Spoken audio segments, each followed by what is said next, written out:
Obviously, the game didn't go the way we planned it. There's no question about that. We saw this thing going a lot differently. I thought we had a great week of prep. As to why it did go this way, like I told the team, like I can tell you what happened. I can't tell you why without watching the film. I really think that our calling card has always been effort, and I thought effort was there. So we're just gonna have to solve some things. And as much as last week was a team win for this football team, this is a team loss. This is all three phases getting your butt kicked. And that's what happened. They took us to the woodshed today. We knew that they were a very, very talented offense. We knew they were largely the same offense as last year. And they really hadn't put it together this year. And they did today. So I think their coaching staff pulling everybody together the way that they did, and their players playing loose and making plays. They have some talented offensive weapons, and you saw that today. As far as where our team goes next, we don't have time to lick our wounds. We practice tomorrow. We play next Thursday. So we're going to have some lessons we got to learn from this film, and we're going to have to move on really quickly. And we're going to have to be goldfish in terms of like dealing with this loss. But we are going to have to take those corrections, be pros in our approach, knowing that we play a Thursday game and we're not going to have the normal calendar or the normal practices or the normal recovery time. And we got to find a way to get this win next week. And we are a talented enough football team to do that. But again, as coaches, we're going to go back. We're going to finish up with some recruits here in about an hour, and we will be watching this film and searching for solutions by 6:00 tonight. We just don't have time to use a 24-hour rule or anything of the sort. We've got to go forward, and that's going to start pretty much immediately. Any questions? So lots like this staying a little bit more coming on homecoming. It does. Like, I almost told the team that, like, Trey's been here. This is Trey Schuman's 6th year. He's never won on homecoming, and that's crappy. It sucks because I thought we had really good attendance today, and I thought we owed our fans a better product. And that's what we wanted to provide for them. And again, this is not how we thought the game would go. So does it sting a little more this homecoming? It stings because we had fans in the stands that cared. And we wanted to put on a good show for them, our friends and family, our teammates, the people we love, the people we work for in this program. There's a lot of people we wanted to play better for. Do you think that since they had coach, that maybe their players would be so fired up to play this game? I don't know. That wasn't really the sense I had. I think they played really loose. I think they did what maybe we do a rough job of, and that's we take this kid's game and we make it really serious and really business-like sometimes. And sometimes that's great. That approach is great because you have a lot of knowledge you can give people. But we still got to be able to relax and play. And that's when we're at our best too, is when we're able to do that and we're able to relax and play. First series you went down, scoring. When you think different than their defensive team did something different, something top of the running game?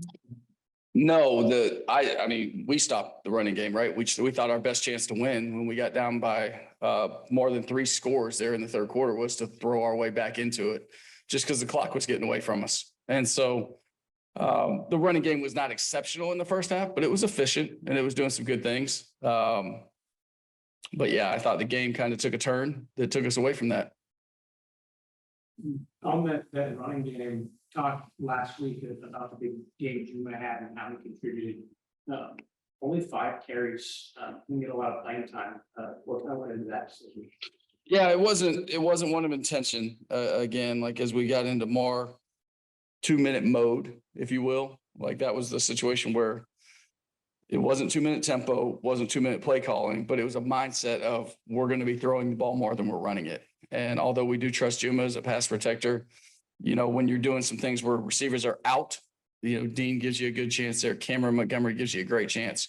And it wasn't that we were going to just give Juma the run. We were going to give Cam and Juma the run. And so just the way it played out with limited carries, Cameron ended up with 10 and Juma ended up with 5. And then 2 weeks ago, you used the shutout work as something you thought the defense was capable of. How do you kind of assess that now that you're back to back with 1 week? Yeah, we're not playing to the standard that I think we're capable of.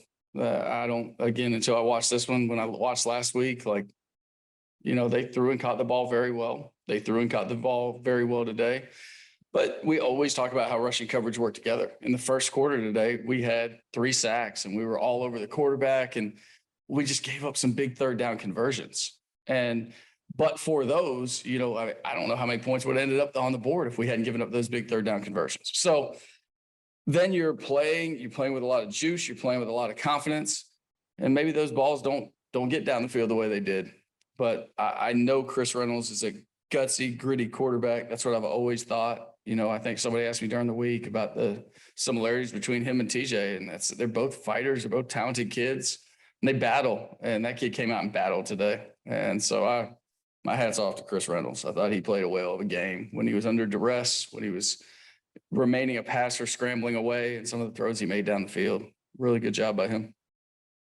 And then we talked about it a little bit last week, but Louisiana Tech, rough first half, take some time to reassess, come together. Louisiana, a couple games this year where just the first hour of the game it's gone rough and we've been able to adjust. You kind of been able to identify anything that's starting that rough start after 4 weeks prep? No, because you know, I mean, then you can say, well, gosh, FAU started out as well as it could have, and then we were a stinker for 3 quarters. So, I mean, that is our battle. That is what we're trying to get done. Is we're trying to find a way to play for 60 minutes in all 3 phases. I still think we are a scary football team with very good players and very good coaches when we do that. And that's what our goal is. That's what our goal will be next Thursday. Nothing has changed based on the way we played today or the outcome of this game. There are things we have to get fixed, but nothing in terms of my belief in this coaching staff or this team has changed. One thing I think really most of the game is discrepancy in your position. It was glaring. It was glaring. And, you know, we did some things to hurt ourselves there. We had a turnover. I don't believe they had any. And that was in our own territory. And, you know, in addition to that, we muffed a punt that ended up rolling to the 4-yard line, which started that series off on a bad feel, if you will. And felt like it backed up. And then we ended up backed up a couple more times. And that's football. But you're right. When we're at our best, like we're winning that field position. We're winning those hidden yards on special teams. And we count on that. And right now, like our return units have been poor, especially kickoff return.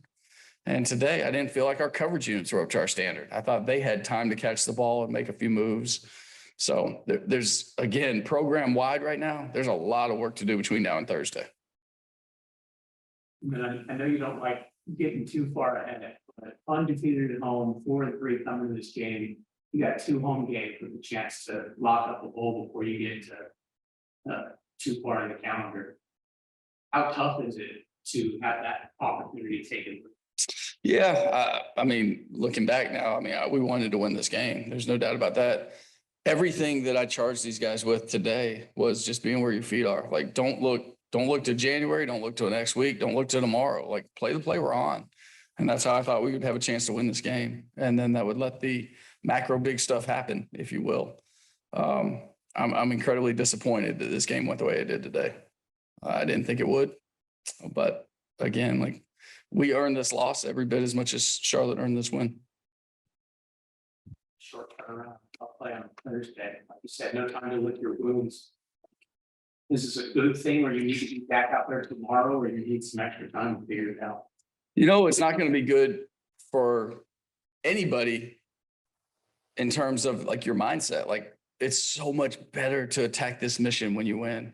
And like I said last week, I felt like it was lipstick on a pig because I didn't think we played up to our standard last week. But when you win, you're able to come at it with a very optimistic mindset. But the bottom line is our process cannot and will not ever change. And Trey Schuman said something to the team as he broke them down. Like, thank God we get to play on Thursday and we get to get this taste out of our mouth even sooner. So you want a silver lining in a short week? That's it. Like, we've got to do a great job with our recovery. We got to do a great job learning this game plan. Coach has got to put it together in a simple and concise way. But we don't have to wait 7 days. You know, we'll be playing in 5. So that is a positive. And you mentioned Trey. We got some senior guys, some old heads on this team. That this was their last shot. This is the 1 year it was all supposed to come together. What do you need from them these last 4 games to get where y'all want to go? Their best. I mean, when you're a successful team and you're player led, like which we are, we got great leadership. We got guys that are frustrated right now. There's no doubt about that.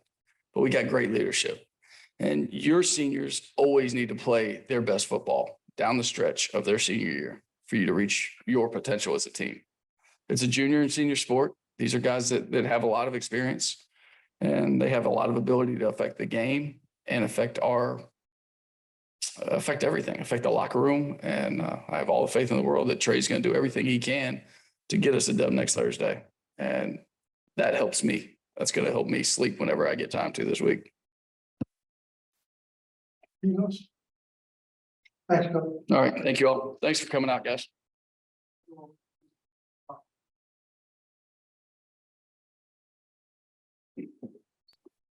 Badly. Questions for Trey? Earlier this week, we were talking about having Ken, I like to joke about meeting the quarterback. Yeah. What went right the first 15 minutes of the game? It felt like y'all were living.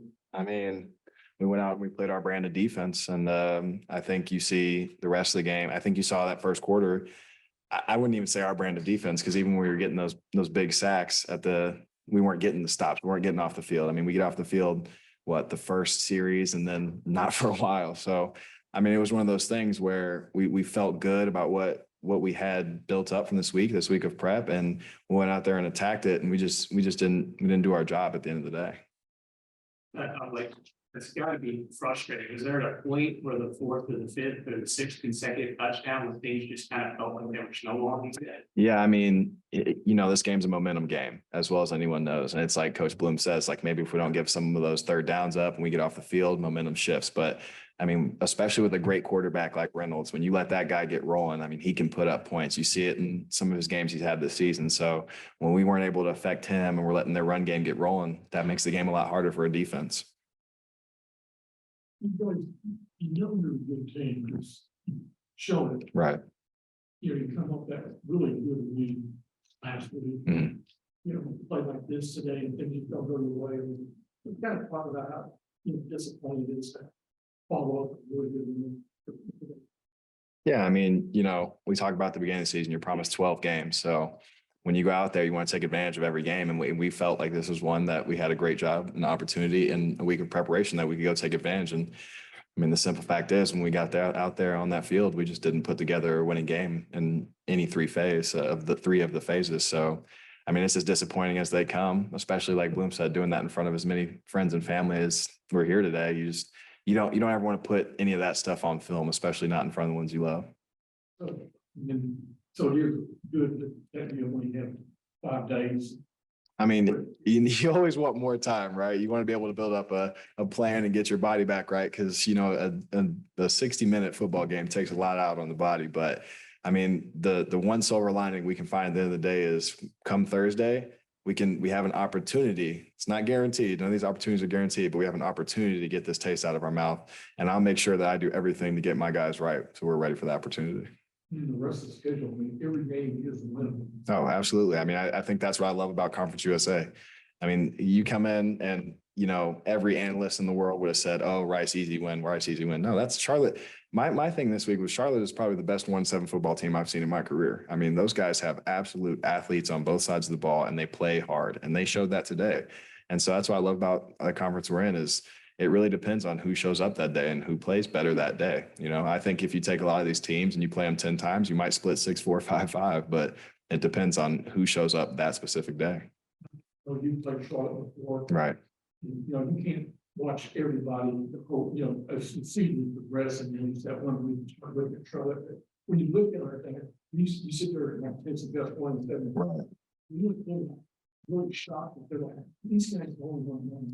It's one of those things where you watch the film, and just like we leave plays on film, like sometimes they leave plays on film, and sometimes other teams make other plays. So yeah, watching that, we were able to take away. I mean, you watch any of those games, you watch number 3 plays butt off every game. And so, we knew coming in this game, like, hey, he's the hot hand. We got to stop that guy. And he's got some killer receivers on the outside who can get that ball to. And watching that on film, like you know what you're coming into, and we just didn't do a good enough job. Kevin, I know coach is saying that can't work through a reason why a lot Right. like this happens. Coming in, you also forget, you have all the big wins. You mentioned the analysts, it was a game they always supposed to win, Right. but it's a hard game, winning in games. Yes, absolutely. Just to lose like this by several, but this far into a bowl, you want to be a bowl season. How do you kind of reference? I mean, luckily we have 4 games left, this wasn't the end all be all of our season.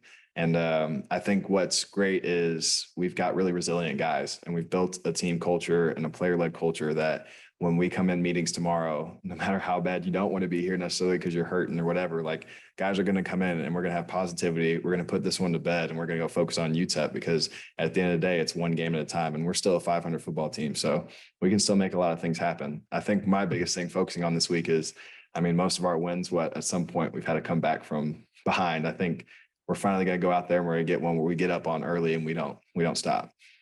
You guys should have, we're talking about Steve Tharp. No, I always do. That's the thing is I think we left a lot of plays on the field and I think they made a lot of great plays, but I don't think any less of our defense for it. I think we have young guys who are going to bounce back and who want to bounce back. And I think there's going to be a chip on our shoulder. And, there's nothing scarier in football than a team with a chip on their shoulder, if you ask me.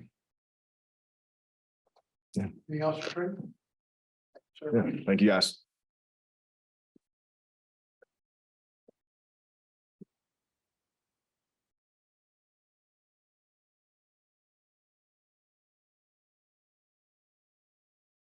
It's been a bumpy road. What kind of transition been like for you now that beginning of the season, you came in, you were throwing the fire, learning on the fly. Now you're the guy. What's it like being the guy at the helm when you hit a rough patch? Ultimately, I just gotta be calm, cool, collected, and make sure I'm leading the guys through the troubled waters. And I gotta make sure I'm doing everything that I can to help us win at all cost. Early on, the offense was getting some points. You had Rosner, felt like catches everything, you throw the ball up. What clicked early for the offense where you felt like y'all were getting something going? I just think we were just playing free, and we were just we saw everything that we needed to see, and we were throwing, and guys were making plays. And then when you get into halftime, you don't get to stop on defense, but you come out and things don't like how tough is that to emotionally get yourself back in when the mountain just keeps getting higher? Yeah, I mean, when the deficit keeps creeping, but at that time, you just gotta stay calm, cool, collected, like I said, and keep your composure and just keep the play as it is. Don't try to force anything. So that's basically all you gotta do. Tougher coming on homecoming. I'm sorry, can you repeat that? Tougher coming on homecoming. I mean, any loss sucks. So, I mean, it could be any game. It could be an away game, homecoming. I don't care. Losing sucks. I hate losing. Statistically, coming in the game, Charles defense wasn't very good. They had a lot better team than what the stats saying. On their defense, Okay, and from Charlotte's defense, statistically, their defense was fourth, right, pretty near the bottom, NCAA. They kind of played pretty well today. Let's talk about their defense. Are they better than what their numbers were saying? I mean, they showed a lot better definitely today. I mean, they came out firing, something that we need to, counteract. And I don't think we did at all times. And so, they came out with more energy and we need to be able to respond. So, and that starts with me. Coach was talking about the leaders on this team, having carry off down the stretch, feel like to get where you want to be. I know you're not one of the 5th year, 6th year guy, you're starting quarterback. What's kind of your message? What do you need to do this week? Your teammates to like this. My job is to make sure that we don't let this loss beat us twice. And first and foremost, my job especially is to make sure that no matter what happens, whether the pocket's collapsing, I can make a play because with my abilities, I can get us out of a lot of things and I trust myself. And so I just got to help put us in the best position possible, not trying to force things, but I think ultimately my job is to make sure